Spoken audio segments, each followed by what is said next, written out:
Hello, everyone, and welcome to another edition of the Richard Haynes Real Estate Show. I'm your host, Richard Haynes of Haynes Real Estate. We are a boutique brokerage here in the greater Los Angeles area where we focus on the South Bay markets. Here on the podcast from Manhattan Beach to Palos Verdes with Hermosa and Redondo Beach in between. It has been a little while since I've recorded a podcast. Thank you all for your patience with me. It has been an incredibly busy first quarter. First, we had the fires that took up so much time helping fire displaced residents from the Eaton and Palisades fires. Our hearts still go out to them. But then we went into full spring selling season mode, and our team has been buried. That's a good thing, no complaints, but the reason why I haven't been showing up on the podcast. So here we are today with a pseudo microcast, not super short, not super long, but it is April 4th, 2025. Which is amazing now that we're in full speed into spring and getting out of school here soon. But what does that mean when we hit April? We now have the full quarterly data numbers. So what I'm going to do is share those quarterly numbers on our South Bay markets with greater context here on the podcast.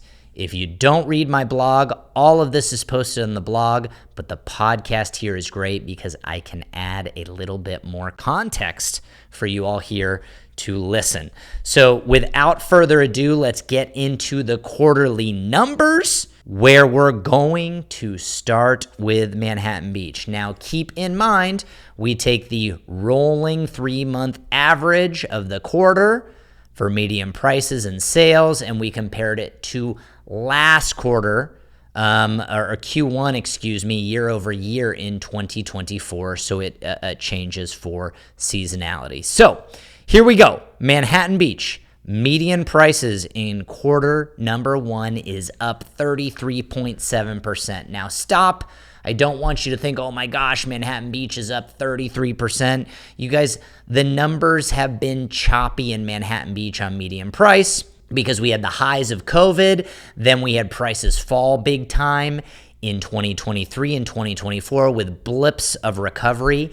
And this number, you guys, is fantastic. Yes, it says up 33%, but Manhattan Beach was up against much lower comps that were affected by higher interest rates and just a slowdown last year. What really matters is where the median price is now, which is $3.35 million in Manhattan Beach. That's a great number because that's getting back to where we were on the COVID highs.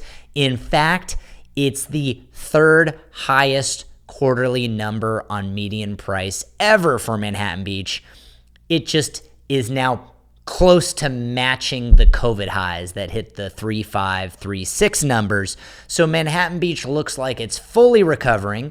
We aren't past the all-time highs, but Manhattan Beach is doing a heck of a lot better than most markets when compared to their COVID highs and is really growing thanks to potential demand from the fires and just the wealthier clientele in that city supporting prices.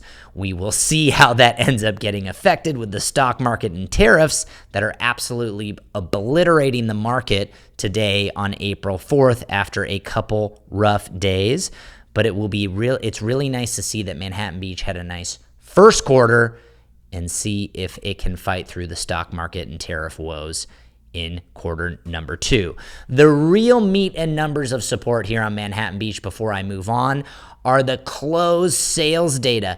Closed sales are up 45%. Now, it's not blowing up sales when you look historically in Manhattan Beach, but the fact that we went from 60 sales last Q1 to 87 sales this Q1, that is more than likely fire demand and then local buyers worrying about fire displaced residents buying and jumping in earlier in Q1. And we also saw a lot more listings meeting the moment for people to buy. So that's where the strength is. Manhattan Beach is having a lot more closed sales transactions, which really supports the $3.35 million median price.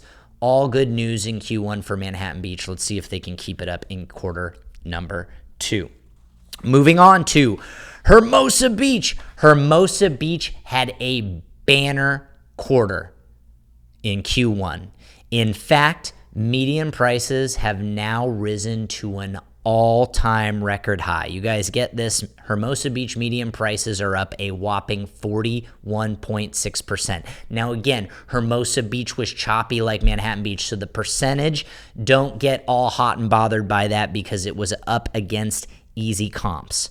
But what's interesting is while the median price jumped by about $850,000 to $2.9 million, again, that's an easy comp, its all-time record high that we hit this quarter is an all-time record high by over $400,000.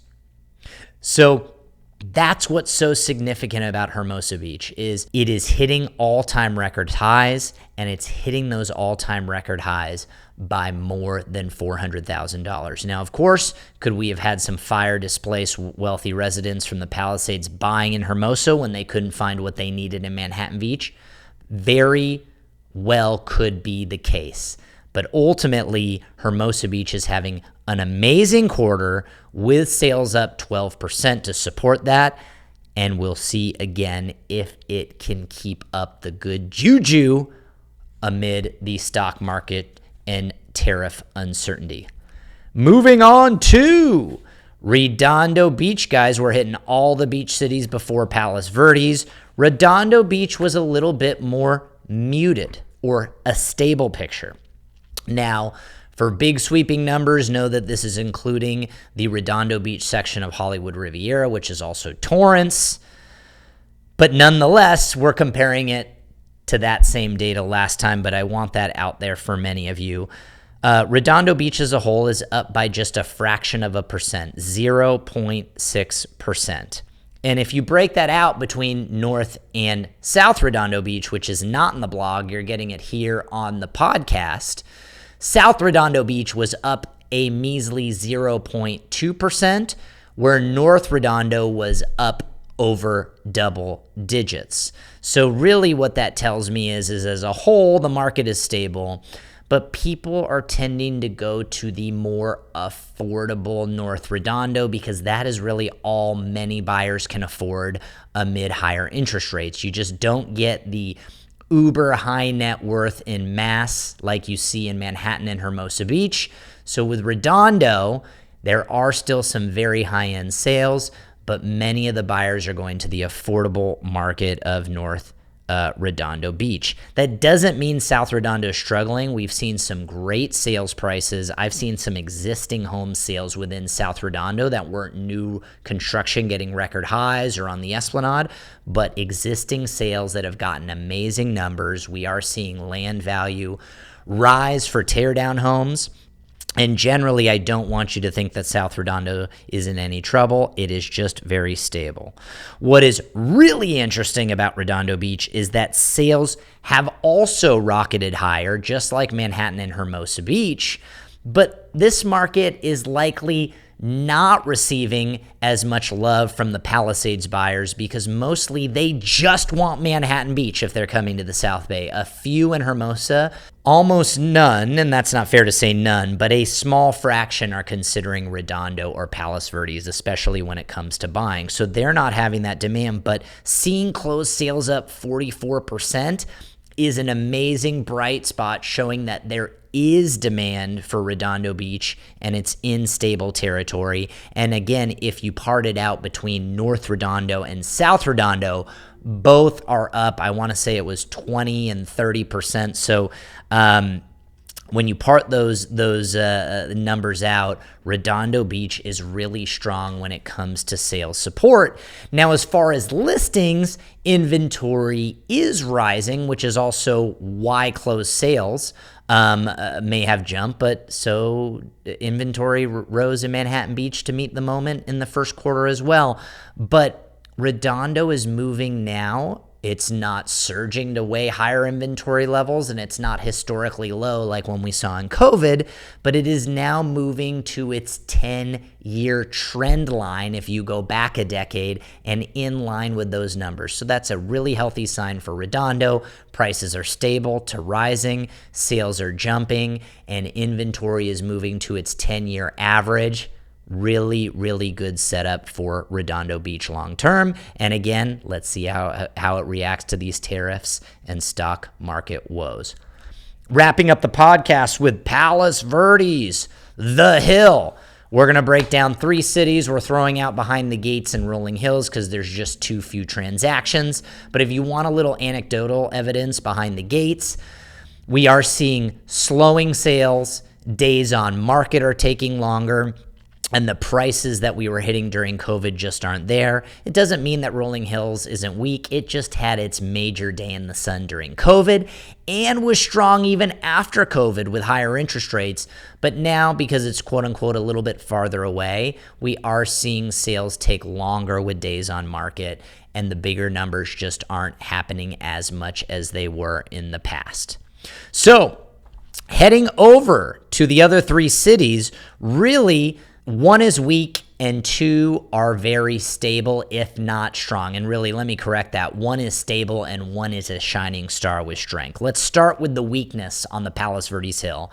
PVE, Palos Verdes Estates, median prices are down by 8.4% to just under 2.5 million. You guys, PVE just has not recovered to its all-time record highs during COVID. The all-time record highs were right around $3.5 million. PVE was right around the median price of Manhattan Beach back in 2022. It has fallen by $1 million and has not been able to get its juju back in terms of hitting those median price numbers. Further, Palos Verdes Estates sales, closed transactions are down by 20%.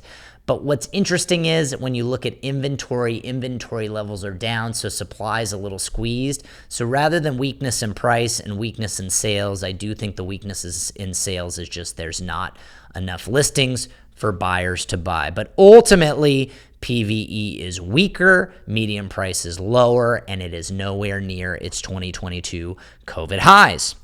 Moving to the stable market, which is a surprise, Rancho Palos Verdes is up 6.6%, with its sales up 3%. That is rock solid, stable growth for Rancho Palos Verdes. Great news, especially considering landslide woes and that market being so hot during COVID. It is now stabilized. It's doing wonderfully well. And I have to think, since RPV is the most affordable city on the hill, again, amid still high interest rates, and even though they're coming down in a big way the last week thanks to the stock market and tariffs, when you have to fight high interest rates, buyers go to the more affordable markets like Rancho Palos Verdes and like we are seeing in North Redondo. So that's great news for Rancho Palos Verdes. And then finally, Rolling Hills Estates is a shining star on the hill. You guys, Rolling Hills Estates is up a whopping 30.4%. And again, just like Hermosa and Manhattan Beach, it's up against easy comps and choppy numbers. But what we hang our hat on for Rolling Hills Estates is that this median price is its 3rd highest median price ever from quarterly report. And even better, those 2 highs were during COVID. So Rolling Hills Estates is doing incredibly well with its median price now at $2.2 million, and with its closed sales up 5%, showing nice, solid demand there. So you guys, it's a little bit of a mixed bag in a million different ways. We have Manhattan and Hermosa performing incredibly well, but there's likely a lot of fresh demand from the fires, and we'll see if that market can keep it up. You go to Redondo Beach, which is rock solid with modest, stable growth, and then you head to the Hill, which has kind of a tale of 2 areas. You have PVE, which is really weak, and then you have Rolling Hills Estates, which is surging, and then RPV, which is super stable in line with areas like North Redondo. So a very interesting picture. all markets are local. They're all operating differently because the Palisades buyers will really only consider Manhattan Beach and not Palos Verdes estates.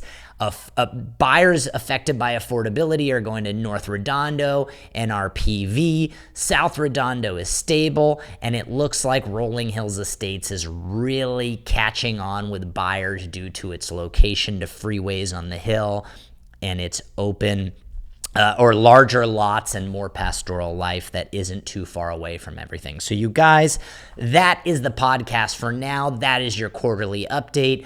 Call me or email me for more specifics because, again, each of these markets is its own market and they are all so different. And Q2 is going to be massive to see if we can keep up some of these good numbers or if the stock market, tariffs, and uncertainty maybe get people worried about recessions, their business, and buying homes. So a big Q2 coming up, and know that I'll be updating you in between before the next set of numbers.